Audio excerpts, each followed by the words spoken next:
Yo,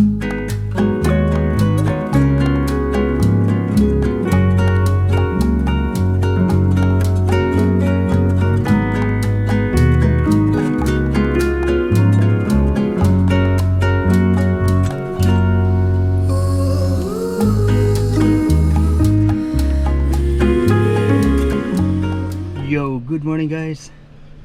Yeah, it is already 11 o'clock and I just finished editing a video. I actually sleep near the workplace. Yeah, and it's nice. It feels more safe. Lots of cars in here, and I believe that there are already a lot of people down here. Yeah, there's already a lot of people over there, and the water, look at that, very nice. Yeah, nicer than swimming pool water. Amazing, huh? White sand. Yeah, there are more people over there. Very nice. Before there is big plants at the back of that bench, but it's gone.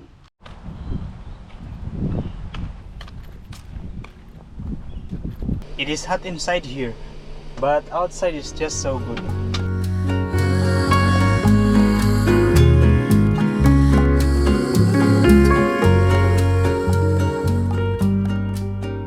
We are now here in the grocery here in Nelson Bay. Inigo organized a lunch, and so yeah, I'm going to bring something, drinks and ice cream. And this Coca-Cola Classic, how many liters is this? Yeah, 250 ml, and it's just $1.90. Yeah, Inigo said to buy this one because this is on sale. And I'm getting this one. This is salted caramel and macadamia, 4 pieces, and it's just $7. Regular price is $9.50. I'm also getting a toothpaste. Yeah, just this one, $3.45.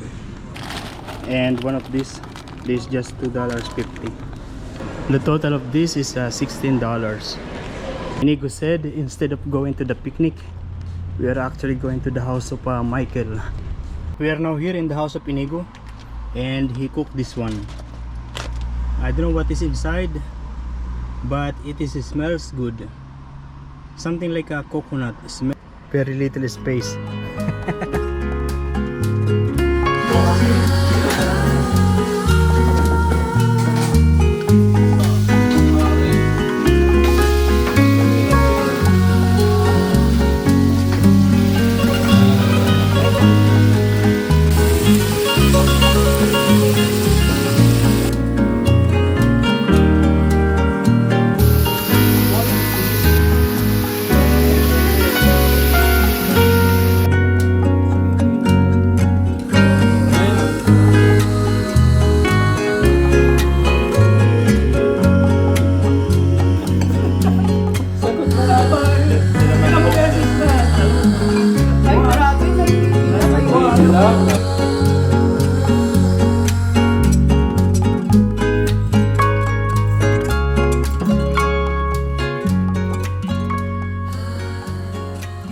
Good morning guys. Yeah, we are here. It's already 8:25 in the usual park, beach area where I usually park, and you're just going to walk around Bartlett Cycleway. In case you come here in Nelson Bay, you should try to walk around here in this area.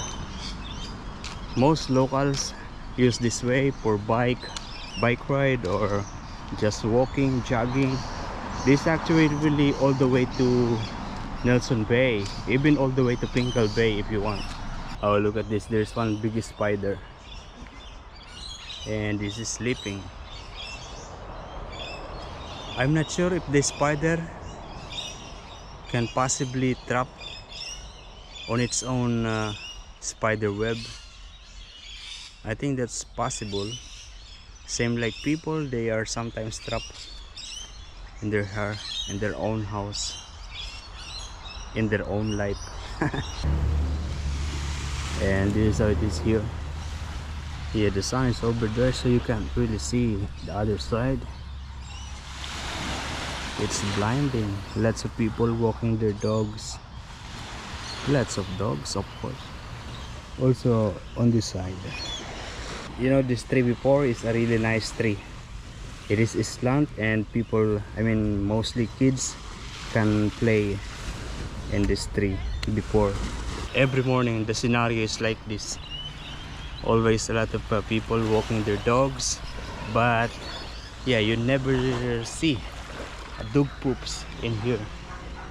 It's always free of dog poops, because I don't know if you can see in there, there is a little post containing a plastic where people used to pick the poops of the dogs.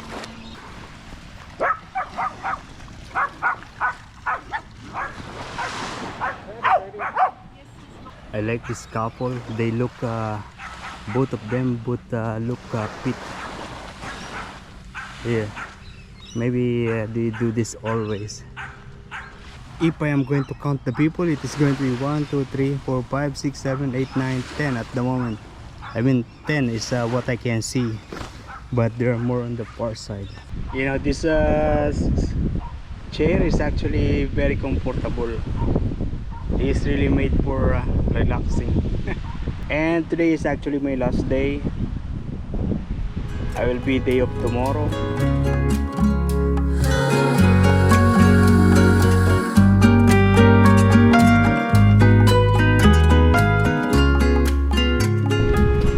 Okay, that's it. Yeah, we're going to work now. Still have 1 hour, but you know, it's not easy to get a parking. Yeah, before with my bike, I'm not yeah, I just go to work in 15 minutes. I don't need to worry about the parking. That's the advantage of riding just the bike.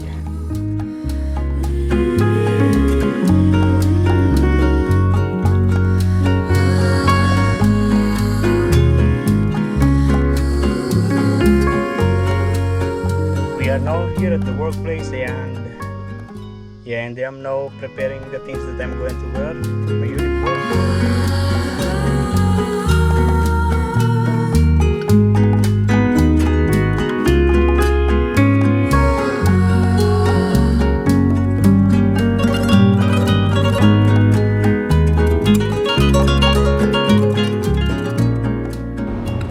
Yo, good morning guys.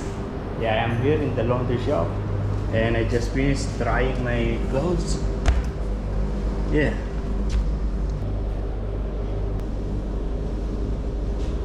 That's it. Yeah, finished my laundry. Yeah, so I am free now. I have nothing to do, no plan. But you know, actually, yeah, last night when I finished my duty, yeah, I was about to go to Sydney. I mean, straight going to Sydney. Yeah, and I said that I will do my laundry somewhere in Sydney, in any laundry shop in Sydney area. Yeah, but yeah, I changed my mind. Basically, I received a message coming from Rick. He is asking me to drop by to his house to pick up the food because it's a birthday of his son. Yeah, and so I dropped by there, and it's good because I was thinking what I am going to eat. Yeah, and I received that message. He is asking me to pick up the food in his house. And when I get there, yeah, it was a 4 takeaway container. I don't know yet what is content, but when I was driving, I stopped by in one of the rest area along Nelson Bay Road. Yeah, and I eat some of it. That made me full yesterday. I mean, not full, but satisfy my hunger. And I still have some. I'm going to eat it later. I just need to find a good place to eat. I actually sleep in the apartment. I arrived on the apartment around 12 o'clock already. I have my coffee. I am supposed to buy coffee there, but it's $5. So I decided to just make my own. I saved $5.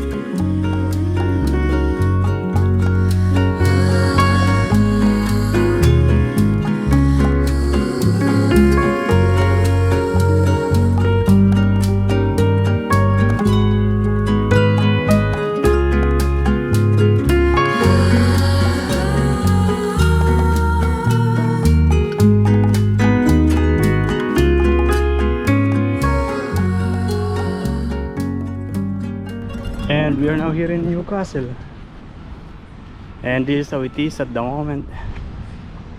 Lots of cars, lots of people down there, lots of surfers also. I used the toilet. Good thing I was not tempted to buy something from there. Yeah, and so yeah, I'm not tempted because I have food in the van, and I'm going to eat that now. So there is this. I'm not really sure what is the name of this, but it tastes familiar. Then there is rice, there is noodles, and there is another one. But what I'm going to eat this time is this and the rice.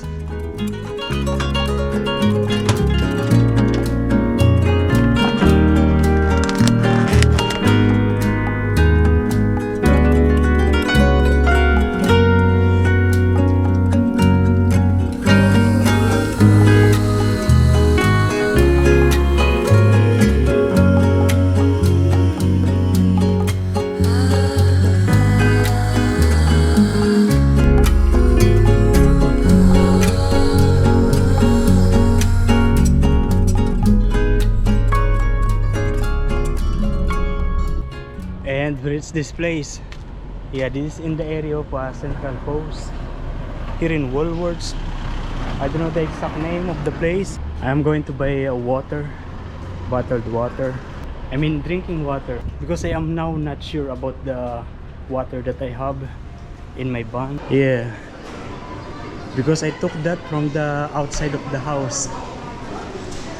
It's like a washing hose. So I'm not sure if it's really for drinking or for washing. And I'm getting one of these bagels, sesame seed or plain. Yeah, just the plain one, and it's $3. I still have hummus in the fridge, so I'm going to eat that with it. Oh, just this one. This is just 80 cents.